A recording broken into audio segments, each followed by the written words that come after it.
Well, no, that's kind of a messed up thing to say. Is like if I'm in the mood to try a new theme, my first stop would be to go see who made this, but I'm not going to go check right now. Mainly because I'm probably going to forget by the next time because it says who makes it when you get it from the marketplace. Like it'll say like the creator. A lot of it is Mojang, but a lot more, like exponentially more, is from private creators or like whole companies. I want to say. And I don't know how big of a, quote unquote company it is. Technically, anyone can get a business license or an LLC, or, you can make a, yeah, there's ways to make a quote unquote company. And it's really just like one person, but that's fine. I mean, not to deter anyone from that. Like, small businesses are great if you can make it work. I'm also in the opinion that a lot of small businesses shouldn't exist. And by that, I mean mostly fast food stuff. Like here in Fort Collins, we have tons of restaurants, tons of fast food, and they're constantly coming and going. And as sad as it is sometimes, we don't necessarily need like 50 Subways or, like 20 McDonald's. I mean, if there's enough or if there's only enough business for that particular type of food or restaurant for that area, then, maybe some shouldn't exist is what I'm trying to get at. Because the thing is I've known, well, specifically a Subway here that's no longer here, it wasn't doing very good business. It was horrible. And, people were losing money. It was just bad for everybody. The workers were unhappy because like the managers were unhappy. Numbers were always low. It was just kind of a bad deal. And like, and like I get it, it's the American dream and you've got the right to go do it, but it might not make the most sense. And and I know that there's a lot of planning that goes into setting up franchises like Subway or McDonald's or let's see, like at least I know the Subway structure because at one time I was gonna possibly be an assistant manager and then a full man. Or no, I was an assistant manager. Sorry, I was gonna be a manager of my own store if the college thing didn't work out. That was my fallback actually. So, I mean, and I'm sure it's changed a lot since then. It's been what, 7 years, I want to say, since I've worked at it. I mean, so still relatively short in my career, like I only graduated about that time ago. But anyways, um, yeah, I digress. Where are we going with that? Don't think you're going crazy if you see a pumpkin in a melon farm or a melon in a pumpkin farm. That's how we got to here. But anyways, it is Mental Health Awareness Month, but it really should be Mental Health Awareness Day every day because that is really important. And defining what mental health is, mental health issues in general, thinking of them as temporary and like, because not everything is like a death sentence. You're not confined. And that, again, ties back to the relevancy and irrelevancy of labels idea is death is the only true permanent. And that's especially true in this day and age because we have tech catching up, medical advancements, prosthetics even. Granted, and I say that, but ability tech isn't, how do I put this? It's not to where I would like to see it right now. It's great and it's getting better every day. But I mean, for the actual like prosthetics and like the availability and the affordability of prosthetics, which, and again, I could be completely wrong. It could be different, but the last time I checked, which I don't know, probably was actually a while ago. So knowing how fast things progress, I could totally be wrong, and that's fine. But like the idea is to completely give them, and I saw some pretty impressive prosthetics, like actual hand models that can like, um, I want to say even feel like the signals could even be like sent back to your brain. And I know Elon Musk was playing with the idea of or looking into creating brain microchips, like implantable chips for your brain. Which already, if we weren't in the Matrix, that's a good way to start getting there now. Which is both impressive and scary at the same time. But ability tech, like I have seen people that have suffered strokes. I have seen, like, and well, specifically the person I'm thinking of, it was horrible. Like, actually two, now that I think about it, that I know right off the top of my head that would be what would be in my mind for acceptable, like trying to work towards a goal to bring them back to society as fully functional as we can get. Because we're talking like loss of motor function with arms, legs, facial muscles, ability to speak is impaired, like, and thinking about that, all the different other things like Alzheimer's, which again is really exciting about the legalizing of shrooms here in Colorado because that's on the list of potential things that shrooms might be able to treat. And it's just so ridiculous to think of like, back in the time when I was helping set up dial-up, I remember mushrooms were super illegal and like the only people that had them were hippies and criminals, and that was actually the same thing because Oh, they got drugs, and all this. And now we're finding that it treats depression, PTSD, addiction to hard drugs, cigarettes, alcohol. It doesn't cure outright. I think it's like one treatment for every 6 months to a year for depression is what I was reading on the Johns Hopkins website. So, it's not just some hippy dippy stuff. So, and that's just the medical side. And that's one medicine. You think about all the things that could exist in the rainforest, and we might not even be aware of, and not even just the rainforest. What about yeah, Antarctica, frozen and preserved in the ice, like previous entire histories of organisms that could potentially have, I don't know. I mean, we're actually at a time when Jurassic Park could probably be a thing. Like, we've got cloning, we're growing body parts in labs for replacements and stuff. I don't know what extent that is, but I know that in a Scrubs episode, which is for anyone who doesn't know, Scrubs is a comedy show about working in a hospital, and really silly too, like really slapstick, goofy. It was really fun, but it also went on for like 20 years or 20 seasons too. There was a ton of those, but anyways, I digress. The point is even in that I saw them talking about a transplant for a trachea where they grew it in basically like an incubator box in the hospital.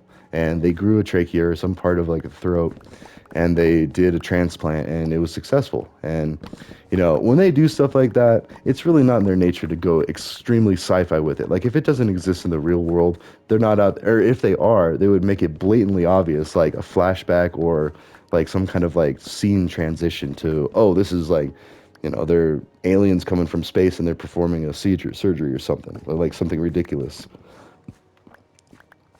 And again, this is a perfect time for a Google search to just see where we're at. I mean, I know one of the things that's more ridiculed in the whole politics world is Biden saying he wants to cure cancer. Well, I mean, all for it, of course. Like, I'm not going to say, like, yay, go cancer, but I'm skeptical. Like, I mean, you want to think about, like, campaign promises and stuff. Like, that is a very outrageous claim. And at the same time, though, it was kind of bugging me how people on Twitter were just constantly, like, berating it, like, yo, did Joe Biden cure cancer yet? Like, and it's like, okay, either way. It was a pretty bold thing to say, but at the same time, like, what if he's really on the verge of it? How silly are you going to look then? Of course, they're not going to worry about looking silly. They'll just move on and be like, oh, whatever, man. Like, he still sucks or whatever. So, like, as politics will do. Um, but yeah, back to ability tech, though. I mean, it is big. And in my opinion, one of the most noble causes for tech. And that's what's exciting about brain chips. Whether or not Elon Musk is close to developing a brain chip that would actually repair functionality. I mean, shrooms being able to possibly treat Alzheimer's, that's a huge win. We're going to constantly keep finding this stuff out. The more we understand, the more we're going to fix. And yeah, we're getting pretty full up. Let's take a trip. So, anyways, and mind you, this is in clinics too, I should say. The legalizing of mushrooms is only for clinical study for the next 2 years. It's been decriminalized, so if you get caught with them right now, like, you're not going to get in trouble, most likely. I wouldn't actually advise that, though, because they did announce on the news that the next 2 years, and this was only just recently, it's only meant to be for clinical, meaning they're going to set up clinics. And I just saw an article about a clinic that started in Oregon, which they've had legal drugs for a while now, like all drugs, I believe. Maybe not meth, and maybe not heroin. I think they do still have a couple of like taboos that even they aren't legalizing, but still, they're trying it out. I mean, and I think it's also like Portugal or Spain. No, I think it's Portugal that straight up just legalized all drugs a while ago. And like, but again, might have that same caveat. And I'm not saying, people should go out and abuse substances. That's definitely not what I'm trying to say. That's not good. I'm a big advocate of raising awareness for substance abuse, specifically alcohol, but in my opinion, that is the true gateway drug that leads to all other substances, which are harmful to your health. Yes, they are. There's no getting around that. We've got scientific research, and even marijuana, cannabis, whatever you want to call it, isn't healthy for you. It's still smoke going into your lungs, and that's what, people still need to realize. Like, there is still that, and until we know, although at the same time, I also have yet to hear of cancer caused from only cannabis smoke. I believe, if anything, I feel like I've seen studies where that's actually been debunked or proven not to be the case. Like, there aren't carcinogens Oh wait, now that I say that, see, I don't know, and I'm not a medical professional, but I am a resident of a state that's at least legalized weed and now has legalized shrooms, and I know that even as an alternative, law enforcement and general people in society, I would say, on average, at least the majority would rather deal with someone who's been smoking than someone who's been drinking. Like, especially on the road. I know if I'm driving around, I got my kids in the car, I would rather get bumped by someone who's going too slow or didn't realize they were like, like slowly drifting over the lane rather than someone who's drunk or on like even hard drugs and like flying hundreds of miles an hour. Not saying it can't happen with someone who's been smoking cannabis, but it's a heck of a lot less likely. I mean, just being honest, like it's all bad. Like it's all illegal too. I mean, mind you, I'm not saying any of that. And that's what that binary bias goes back into is like, oh, well, if you're saying this, you automatically support or say this. And like, no, I'm just saying this part and I'll get to that part. Maybe later, maybe not. So, anyways, constantly feel like I got to explain that stuff because communication, and a lot of it goes back to that, is not the best. I mean, we're getting there. I mean, we're even getting to the point where you can have real live translators in your ear, like hearing aids that can translate languages. It's amazing. And yeah, in fact, I met someone that had hearing aids, and she said that I mean, when they go down though, when there's tech issues, it was really bad because her hearing was gone. I mean, it was basically like, not usable. And she had a technical malfunction. And I don't even remember the brand or what these hearing aids were, and that's just where they're at currently, right now, as of, let's see, that was back in January. So yeah, and it could be even better by now. And I've even seen ads like years ago of like the Babel fish or like some kind of like Google product that you could have in your ear and it translates. And so again, ability tech, like these are the things that we really need to be investing our time and effort in and making available too. That's the other thing. And a couple of musings ago, I was talking about the education tax or the higher education profiteering, and that's where we need to put some caps on capitalism. And by that I mean if it's a unalienable right, or I mean if it could be logically tied to being an unalienable right, like life, liberty, and the pursuit of happiness, those three, you're thinking life, so healthcare, life, liberty, freedom, law, and then pursuit of happiness, education.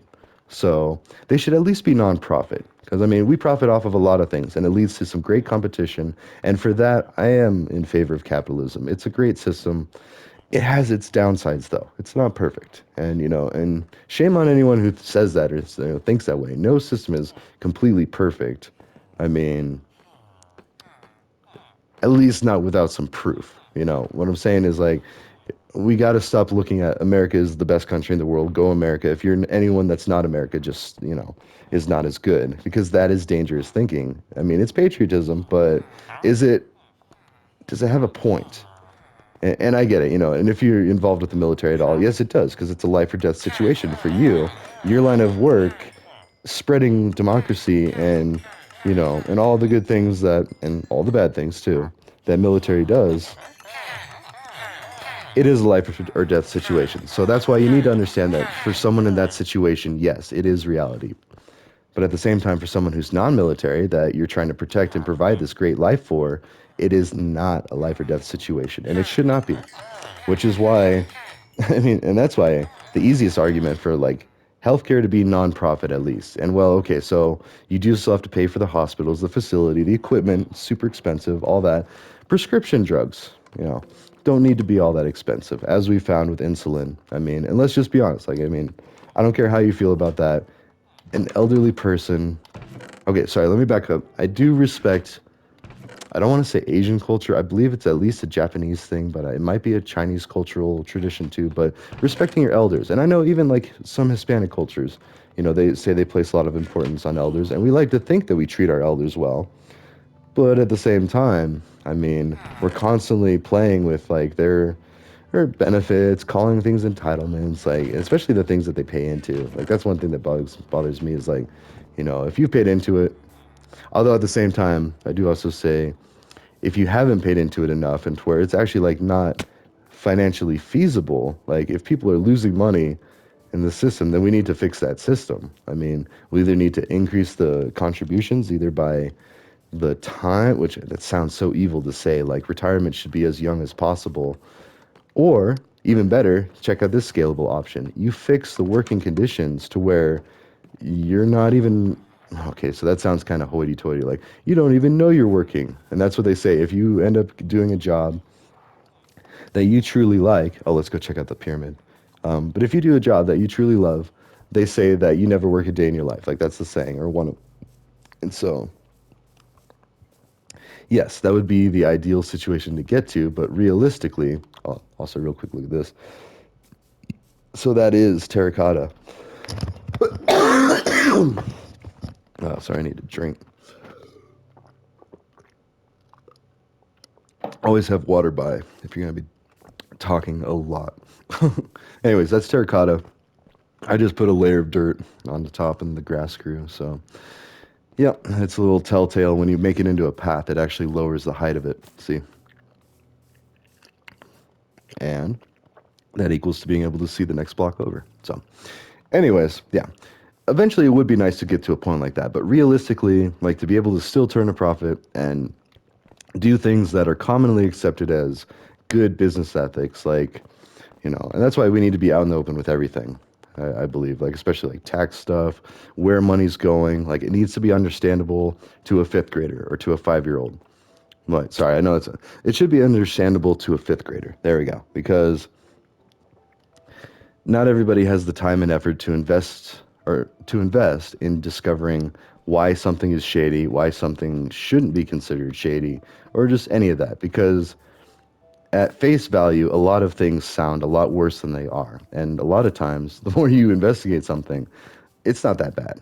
So it could still be bad, don't get me wrong, but we need to be careful about just communication, understanding things. Like it all goes back to that. Um, Anyways, a huge roundabout arc was also so life, liberty, pursuit of happiness. We really just need to make all education, higher education, including trade school. I'm not trying to say that if you don't go to an actual 4-year degree or better, then that's not higher education. Like it all needs to be either free or easily accessible or discount, or sorry, it needs to be nonprofit and as discounted as possible without compromising the ability to produce the education. And by that, I mean, we need to focus on as minimum as possible, like keeping it tight. Specifically, and I know CSU, one of the biggest things I disagree with, and I've said this before in my videos, I saw one football game and they got a brand new stadium. And I know that they said a lot of that funding was from the proceeds of it and alumni, but also they paid a football coach $2 million. $2 million. Like, okay, I'm sorry. I don't care who you are. And that might have been for like a 10-year contract, but still, if you're making over 6 figures a year, okay, so that's good. And maybe it's not as ridiculous like currently because wages have been going up, but at the same time, like I thought 50,000 was amazing when I was first out of college, and I was still within this decade, and it wasn't like the best. I had a friend who got 90,000 right out of college, but we're talking like high level networking, like engineer, like software engineer type stuff that you assume would be like 6-figure salaries, especially after a few years of experience. And that's something that people need to realize when they're getting onto the job market is you do need to shoot low for your first couple of years. Like you're kind of, I mean, that's what you're worth. Unless you have experience from your high school jobs or, summer camps and stuff, you really need a couple of years of good actual experience before you're worth these higher salaries. And also the technical skills. Now, granted, I mean, the standard isn't necessarily a 4-year college anymore. It could be something like getting certifications. I know Google just announced another, I believe they're doing a cybersecurity certification free online, or they just added it or they're about to add it. I'd have to check, and something I'll probably check out. I mean, I've already done a boot camp in cybersecurity, but I like to, test the things. I've done the Salesforce one, which you can also do those for free at Trailheads. In fact, I should put some of these links. I mean, I'm going to do it for the Jamboards. I'm going to post those Jamboards here really soon too, and maybe start making some shorts where I'm actually like having a computer screen so I can show some of this stuff. But even just on the Jamboards, I've been able to organize some of these thoughts into a more presentable way, more easier to understand, and you can always go back and look at it. I'm going to make them publicly available just as viewer. I'm thinking about even getting my own Google domain because like a lot of my family uses it in like public education. I got a lot of teachers in my family, and they love Google. Like they're totally sold, and I love it too. Like I love the tools. I know I've said this before, and it sounds kind of cheesy, but to someone who understands tech, especially like asset management or like account management, granted this might be a little OSINT like revealing, but at the same time, I'm working towards that, educating enough people to the point where it'll help in the cyber efforts. So OSINT won't really be a thing. And actually, that's another announcement from Google. They're using passkeys now. And I have to read the article. I just saw like a bit of it, and I started to read the first sentence or two. And that's all I really get time to do a lot at work. Because I mean, especially if it's kind of something work related, kind of not. Like that's something I don't know. But anyways, multi-factor is the current standard. So for anyone who's unaware, you need to have multi-factor authentication on as many of your sensitive accounts as possible. And I say that, but even I want to say like fast food places or even like restaurant apps, I'm pretty sure they default to some kind of multi-factor. They either have to send you a confirmation email to your email address, link your phone number to the account, anything that can provide a second layer of authentication or verification. They're pretty much synonymous. Like it's basically in layman's terms, and again, so a fifth grader could understand it. This is so you need more than just a password and a username. Now, technically, that is multi-factor if you want to really get like nitty-gritty about it, because your username is one factor, your password is another factor, but adding a second factor like a cell phone, I mean, granted, you could also have security questions was kind of considered like a weak multi-factor because again, that's something that anybody could know. It could be stored digitally anywhere, and it could be compromised that way. Like, there's a lot of ways that something like that could leak. But if it's like your cell phone, you need to have your cell phone too. Okay, so there's the other thing. What if they have access to your cell phone? Like they have a little bit of spyware just sitting on your phone. Okay, so they've actually compromised your second factor of authentication, potentially.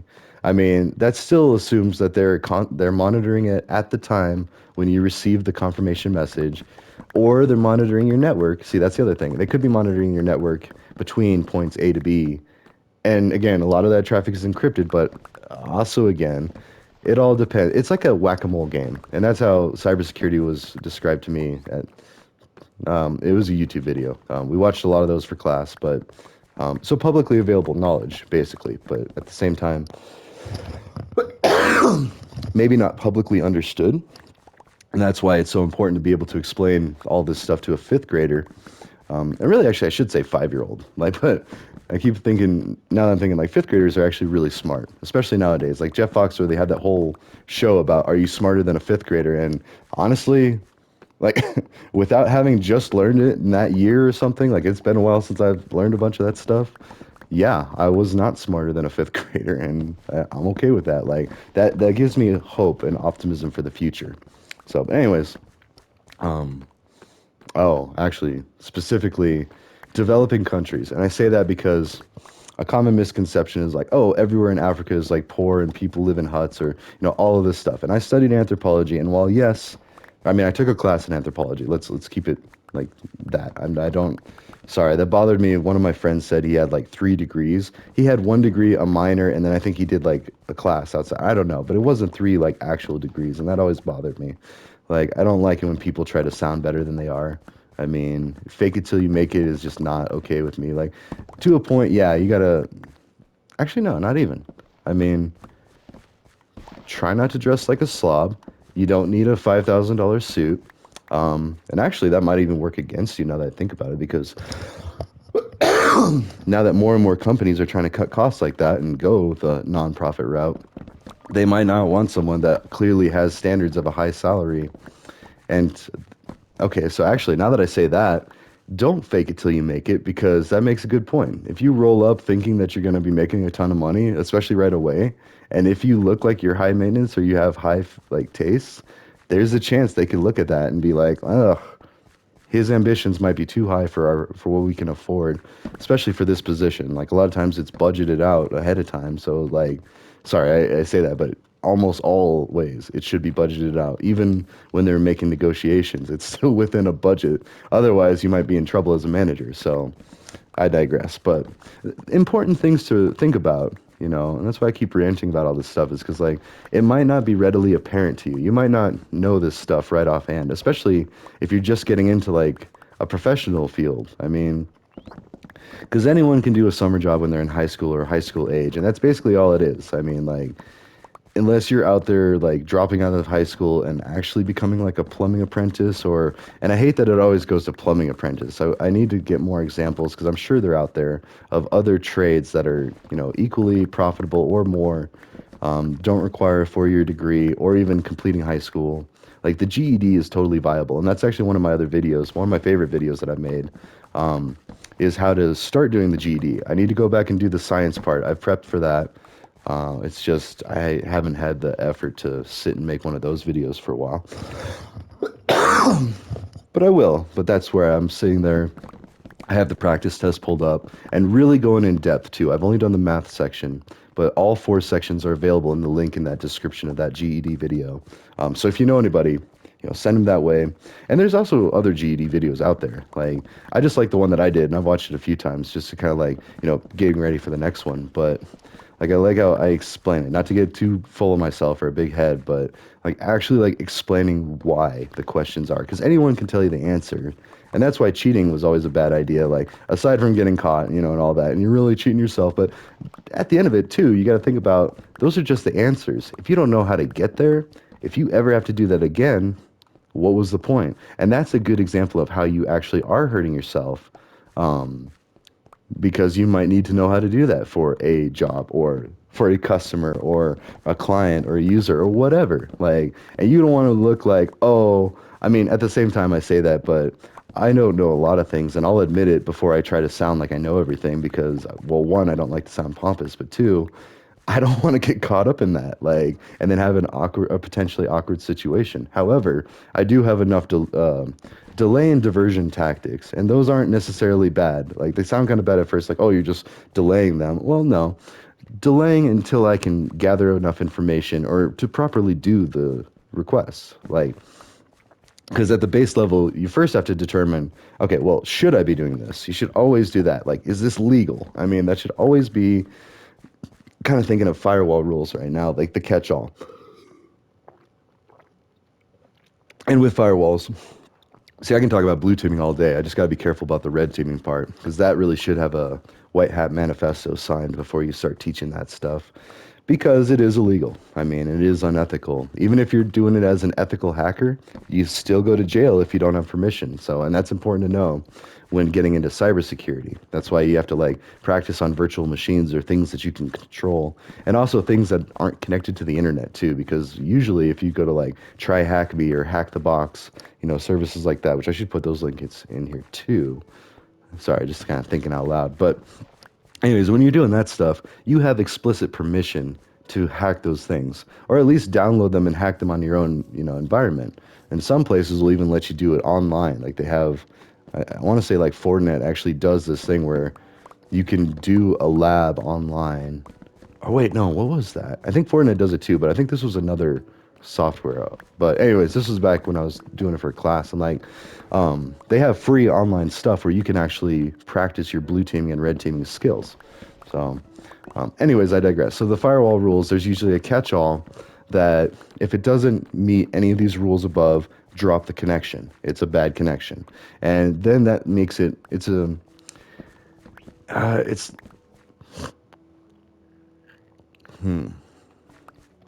I want to say it is zero trust, but, and this goes back to this textbook that I'm trying to learn. I'm studying for the CISP or the CISP. I don't remember what it stands for, but it's a very respectable cybersecurity certificate or certification. And I'm probably not even going to actually take the test. I just want to study for it and maybe be able to pass the practice test. Unless, I might at the eventually, but again, I don't really want to accrue costs. I know my company will probably pay for it, but at the same time, we're a nonprofit, so we're trying to keep them as minimal. So if I do something like this, it'll be a few years down the road, or at least like another year or two, and then that way, like they could expense it over time or whatever. I mean, I digress, but you should always kind of keep that mindset too. Like, I mean, unless it's paralyzing you, if it hinders you to the point where it's not worth it, then it's not worth it. But at the same time, if you're ever given a chance to save your company money, do it. If you're ever given a chance to save someone else money, do it. As long as it's legal and ethical. Sorry. And a lot of people don't take the time to add on those caveats because it's hard. And that's why listening to this is probably not better to do more than a half hour at a time, maybe an hour. Maybe pause it, go do something else, and then come back. Or I'll just keep chopping them up into shorts too. Like, yeah. Oh, something else I noticed. The competition, and I say competition loosely because it's not something I'm really like, I don't know. What I mean is I love the open source community and the standard is really high for YouTube. And that's awesome. And partly because like gaming systems, I don't know about Xbox. I'm sure it's right there with it, but like the PlayStation, you can record these videos like I'm doing and then upload them later and super easy. So, which is why I also got to get into video editing because it's also super easy to make trash videos and garbage videos. And so I don't know, I'll make them better. But for now though, like getting the information out there. And something else I was thinking too is like if you can't invest the time to like watch a few videos for a while. And I get it. When I'm learning something new, I try to find the shortest YouTube video, the most direct. Like, just give me the information. That's all I want. But at the same time, if you do go to a university or get a 4-year degree, you're going to sit in a lot of classes and you're going to sit through a lot of lectures and you're going to have to do a lot of interaction. So, be patient with yourself, but also be patient with the content creators. Because I've seen some really good videos out there. And granted, they're like a good hour and a half long. And I'll sit and watch them when I have time, but I'll at least, like try to save them for a time where I won't just be clicking through it and all rushed or, when I can learn it and actually like take it in because you're going to want to be able to do stuff like that, especially when you get into the real world and like you go start working for a company. You got to be able to sit through an hour-long meeting at the drop of a hat, really. I mean, if they need it, especially if they like do agile or scrum, like, which is more of kind of like, and granted, these terms are pretty loose. I feel like they're not really even necessary a lot, but with agile, you're constantly like meeting and then going and meeting and going. And it's really big in software development, like at least the need for being able to dynamically develop software, or at least make the development of the software more affordable because software developers are expensive, well, at least for now. I mean, with ChatGPT coming out and writing code, there's a good chance that people will just be needed to maintain code written by ChatGPT, which honestly, my short experience as a software developer, that was kind of the case anyway. We had a development team in China and like, and I was actually kind of mad about it. Like I laugh about it now because I was doing mostly IT, which back then I didn't like because I was, well, one, nervous and I didn't like talking to people. And two, yeah, I was like, I'm a software developer. Why am I doing this? Why am I troubleshooting? And like, but at the end of the day, it was a software company, and they've since changed the title to software analyst to avoid confusion because software developer kind of implies that you're writing the code, fixing the code, and writing new code. So like that continuous cycle, which I don't know. I digress, but just be aware that you might not necessarily be building the next big code base if you get a software developer job. But another thing to keep in mind is you are expensive. Either way, I mean, I was paid well, don't get me wrong. I mean, like, so I wasn't upset about that, for sure.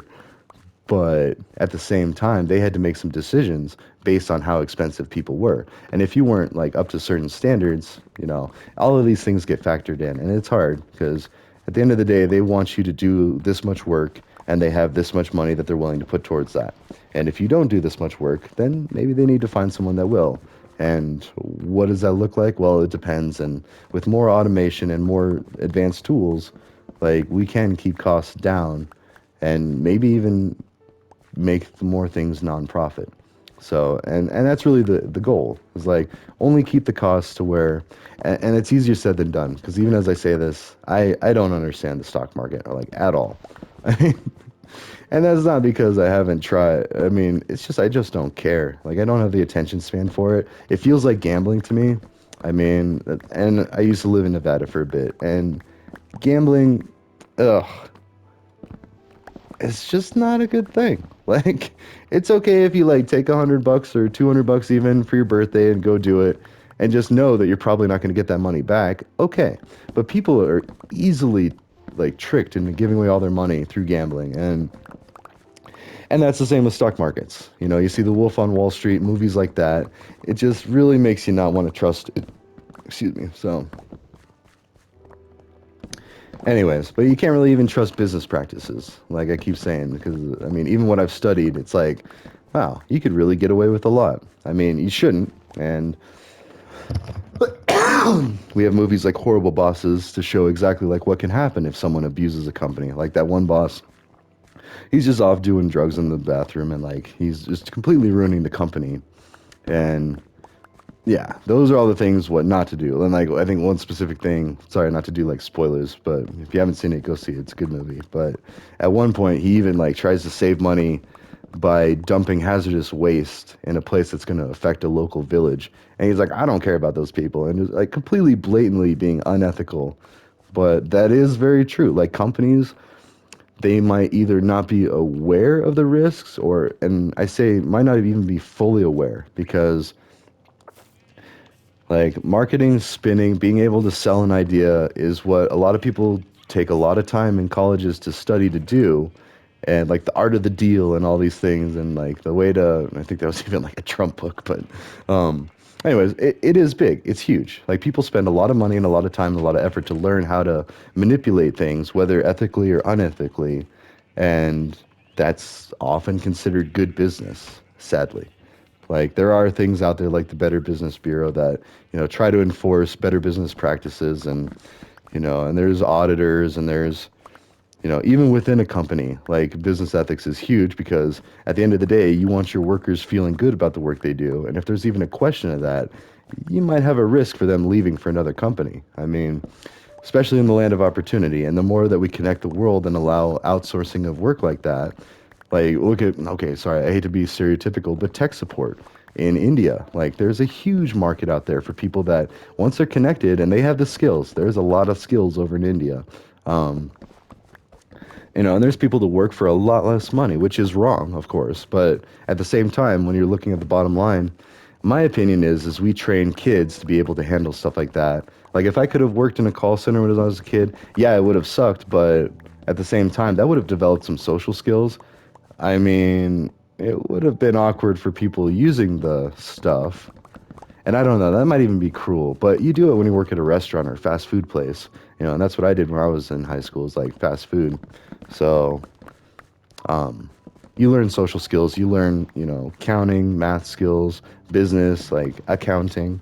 So you learn how to count, first of all, yeah. And it's a different kind of counting, in my opinion. Like working with money, like you get to learn about dollars and cents, and you get start like making change becomes easier because you're subtracting things more often than the average person is doing. It's like, and like, I'm not walking around doing algebra every day, but like that is kind of like some basic algebra. Like, oh, you gave me a 20, 20 equals X plus what your charge was. And then, so yeah, I guess you do algebra if you work in sales of anything.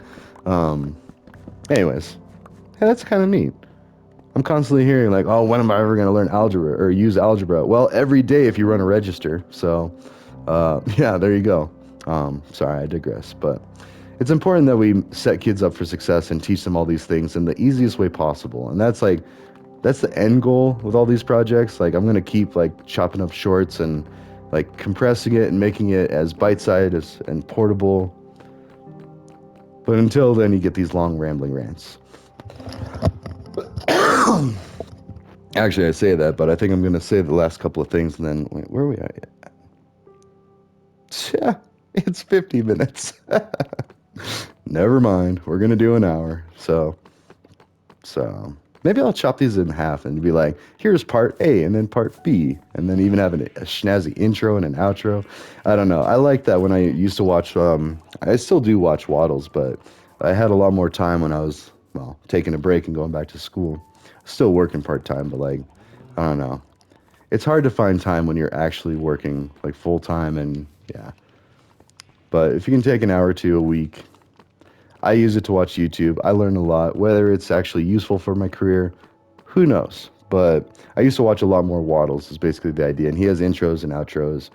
Um, and I'm constantly learning. And anybody watching these, feel free to go back and look at my older videos. I'll keep them up because I'm constantly explaining things like how to make this easier for someone. And like, already like this episode, I was talking about PS5, like they can store your videos and upload it. And no, I'm not the spokesperson for any of this stuff. Just like, but, and I'm sure Xbox has the same stuff. I mean, it's like kind of on par now. Uh, and yeah, so you can do it that way. You can connect a computer. I've been looking for a video editing software, and then I realized YouTube has a studio. So I really need to more so ask the question, like, what am I trying to do, and see if I can do that with what I can find for free. Otherwise, I might need to invest in some software to actually like edit videos. But even YouTube now, the phone app, you can make a short out of these things in just a matter of a couple of minutes. So literally a couple minutes out of my day, I'm not, that's an exaggeration because I actually go back and I watch the video and I'm like, oh, that would make a good short. But wait, did I speak coherently for 15 seconds? How about a minute? Did I speak for a whole minute? Like, and then, whatever. You get close. And one day, well, Jamboards, that's why, yeah. So these ramblings are good. The Jamboards, once I have those available, those will be really good because then you could just be like, okay, whatever, like let's jump right to the spot. Or adding in, I know YouTube actually automatically did this with one of my videos. They chopped it up into segments. Whoops, I thought I hit that. All right. And see, there's the other thing. I'm either accidentally hitting it and then I get the seeds, or I notice one's broken and then I will break it or make the seeds right there. Like I often don't carry both seeds just randomly, and if I am carrying both seeds, that means that I actually repaired, both types. So that's what I'm saying. Back to the very beginning of this video, I was talking about be careful not to draw conclusions or jump to conclusions for anyone who sees an Office Space. Yeah, don't jump to conclusions because there could be a logical explanation, which is other people have access to this. They could be messing with me. Mojang could have access to this. The Illuminati and the government could have access to this. I'm just kidding. I don't know if the Illuminati exists. I've heard it was a Playboy thing and like an article or something, and then it got taken out of context or whatever. Communication could lead to a bunch of things like that. But the main thing is don't automatically assume that you're losing your mind or that something's amiss. It could be. Don't rule it out completely, but you might go through some other options first or some other explanations first. And that's really the same with everything. Like, just basically logical reasoning.